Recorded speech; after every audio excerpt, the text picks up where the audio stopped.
Wikilin85 here, and I'm going to be talking about the printing press, the first viral medium. So close your eyes and imagine a world where books are treasures, so rare they are locked away in monasteries or private chambers of kings. Where a single Bible might take a monk years to copy by hand, each letter painted with care, each page illuminated with gold. Knowledge in this world is power, hoarded by few, controlled by the church, and guarded from the masses. For centuries, this was life in Europe. Ideas traveled slowly, bound to parchment and carried by weary messengers. Most people could not read, and those who could had little access to books. To know something, you had to hear it from the pulpit, or from the lips of someone wealthier than you. And then everything changed. In the mid-15th century, in the city of Mainz, Germany, a man named Johannes Gutenberg began to tinker. He combined three old technologies: the wine press, the oil-based ink, and movable metal type. Piece by piece, he built something no one had seen before: the printing press. At first, it must have seemed like a humble invention, a machine for pressing ink on a paper, but its impact was systematic. Gutenberg's press was not just a tool, it was a revolution. With movable type, a page could be arranged, printed, and rearranged to print something else entirely new. Instead of years, a book could now be produced in weeks. For the first time, words could multiply like seeds scattered across the soil of Europe. And with each copy, ideas began to spread. One of Gutenberg's earliest triumphs was the 42-line Bible, completed around 1455. Imagine holding that book, 2 volumes, printed with astonishing precision, each letter crisp, each page a marvel. To those who saw it, it was a miracle. Sacred words no longer chained to one cathedral. They could now reach cities, villages, and even homes. But the true power of the printing press wasn't just spreading holy text, it was spreading all text. In 1517, a German monk named Martin Luther nailed 95 arguments to a church door in Wittenberg.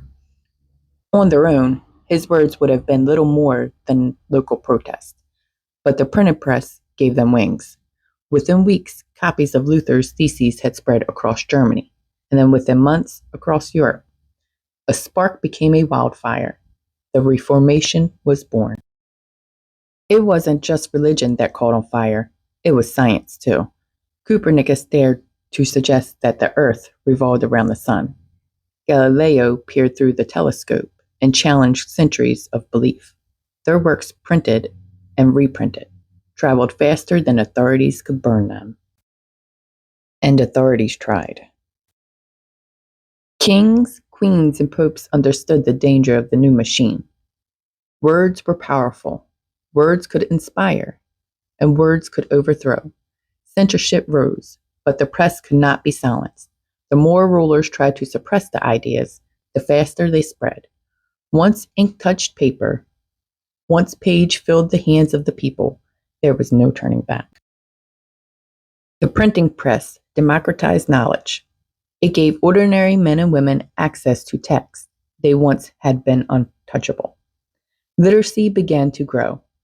Ideas began to collide, and revolutions, from the English War to the French Revolution, were born on printed pages.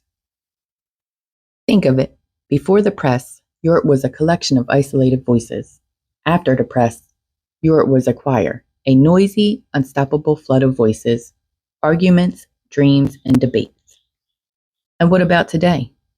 Every time you scroll through a feed, a meme that spreads across the world in seconds, every viral video that shakes culture, it all carries DNA of Gutenberg's press.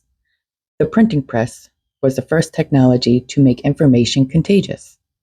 The first to show one idea, multiplied and shared, could change the history. It was the world's first viral medium. Gutenberg's press turned Europe upside down. It broke the monopoly of the powerful. It fueled revelations in religion, science, politics, and culture. It set the stage for enlightenment, for democracy, and for the world we know today. And maybe for the world we don't yet know tomorrow. Because if history teaches us anything, it's this. Once words are released into the world, they cannot be contained. The press taught us that ideas, like sparks, can set the world on fire. The printing press, the invention that made words viral. The machine that gave humanity its voice. The beginning of everything we now call modern communication. And perhaps the greatest revolution in history. Come check me out for more. Like and subscribe.